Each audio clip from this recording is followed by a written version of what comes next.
Le classicisme et le baroque partagent l'Europe au XVIIe siècle, deux courants qui s'opposent sur beaucoup d'aspects. Le premier encourage l'ordre et l'équilibre, qui se prononcent par des codifications esthétiques et morales, tandis que l'autre privilégie le mouvement, l'imagination, dont le but est de provoquer la surprise. Mais c'est en France que le classicisme apparaît dans la première moitié du XVIIe siècle. Ce mouvement littéraire se manifeste particulièrement dans la littérature et l'art.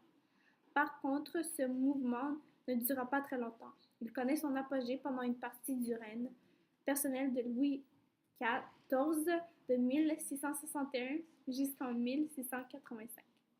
Il faut commencer par l'assassinat d'Henri IV en 1610 qui ouvre une période de régence qui provoque un climat d'instabilité, des troubles politiques et de haine religieuse. Cette régence est due au fait que Marie de Médicis, qui est l'épouse d'Henri IV et mère de Louis XIII, est incapable de gouverner. À son règne s'ajoute un certain Gonsigny qui arrive à jouer le rôle du premier ministre même en ne possédant pas ce titre, ce qui provoque un mécontentement de la noblesse qui essaie d'en tirer un profit en mobilisant leurs forces.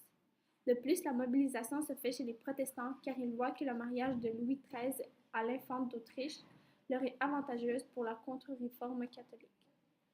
Louis XIII prend le pouvoir en assassinant Gonsigny afin de rétablir la situation et prend à ses côtés le cardinal Richelieu comme ministre.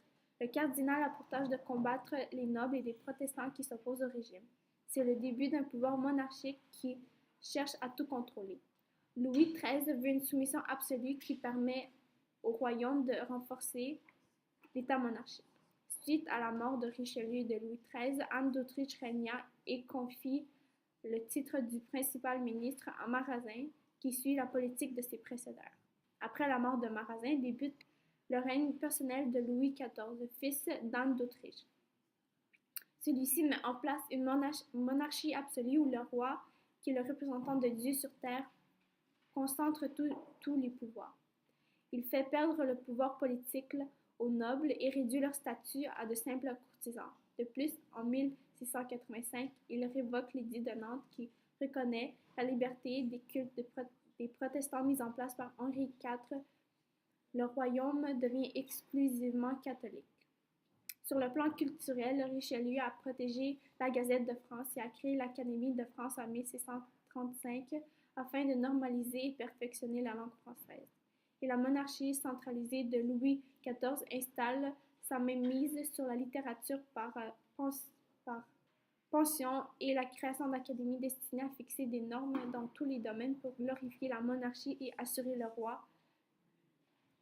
au roi le rayonnement du pouvoir royal. Les caractéristiques du classicisme. Ce mouvement littéraire se définit par un ensemble de valeurs et de critères qui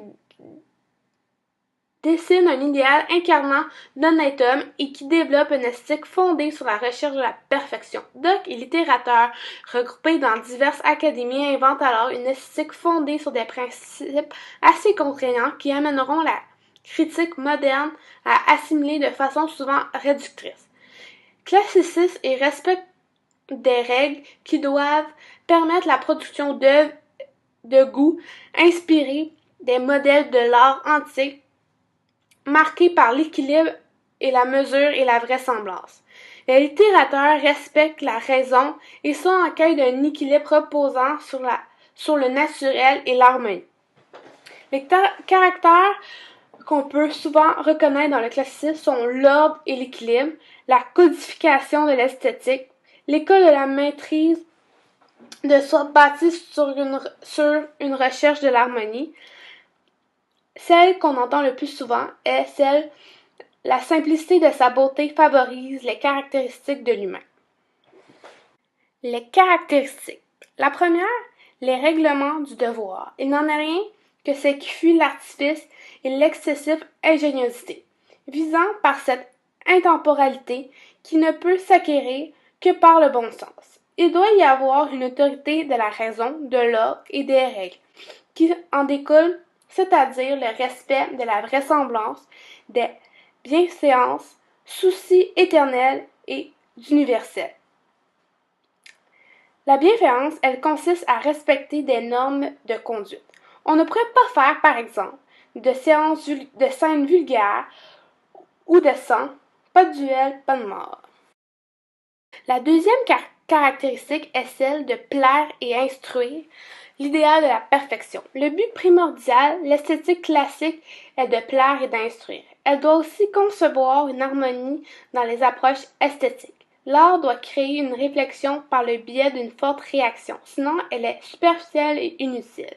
Les perfectionnistes, les écrivains classiques aiment le travail bien fait.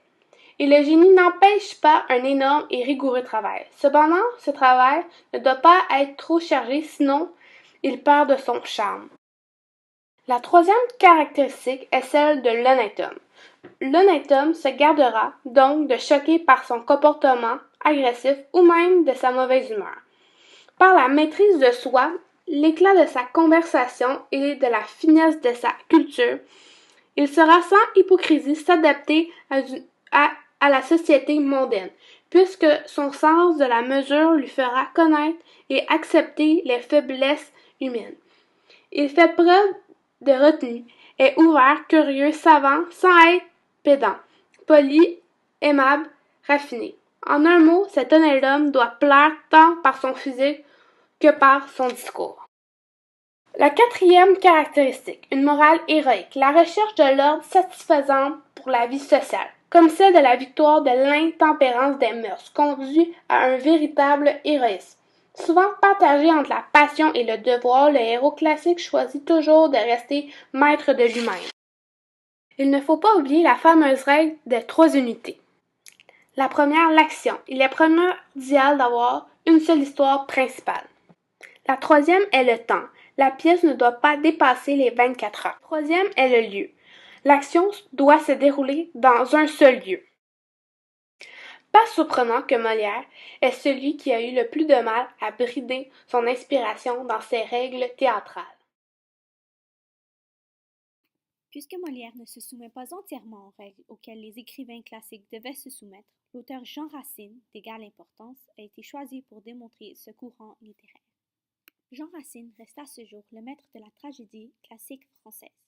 Selon l'encyclopédie Larousse, ses pièces campent dans un décor antique, des héros intemporels, victimes sublimes de leur passion incontrôlable. Les héros raciniens aiment quelqu'un qui en aime un autre, dans une succession terrible à l'issue fatale.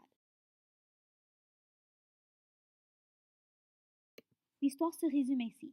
Hippolyte, amant d'Aricie et fils de Thésée, est aimé de Phèdre, seconde femme de Thésée. Au retour de ce dernier, que l'on croyait mort, Hippolyte est accusé par Phèdre de cet amour incestueux. Malgré ses explications, Hippolyte ne réussit pas à convaincre son père de son innocence. Thésée apprendra que son fils est mort. Phèdre se suicide en prenant du poison, et avant de mourir, elle avoue à son mari qu'elle a menti en accusant Hippolyte. Et finalement, le roi et son entourage s'abandonnent à leur chagrin. Le message véhiculé, c'est l'honnêteté.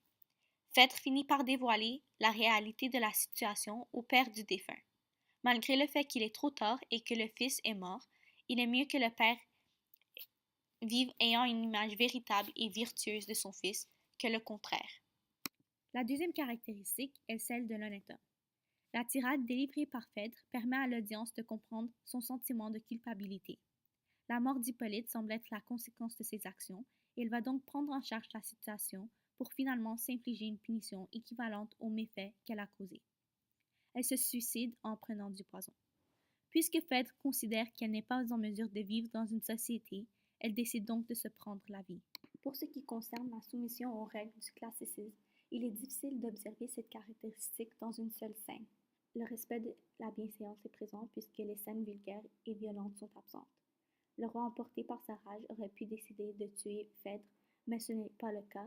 D'ailleurs, on trouve la surprise chez le roi avec ses nombreuses exclamations et interjections, ainsi que le champ lexical de l'erreur, donc cruelle, action si noire, mon erreur. Pour conclure, le dénouement tragique. Il y a omniprésence de la mort, représentée avec le champ lexical de la mort, et une antithèse regroupant les termes brûlante veine et un froid d'inconnu. Un dénouement est considéré classique lorsqu'il est efficace, nécessaire et complet. Efficace parce qu'il se fait rapidement et complet dans le sens qu'aucun problème posé par la pièce ne reste sans solution. D'ailleurs, l'amant d'Hippolyte est adopté par le roi Thésée.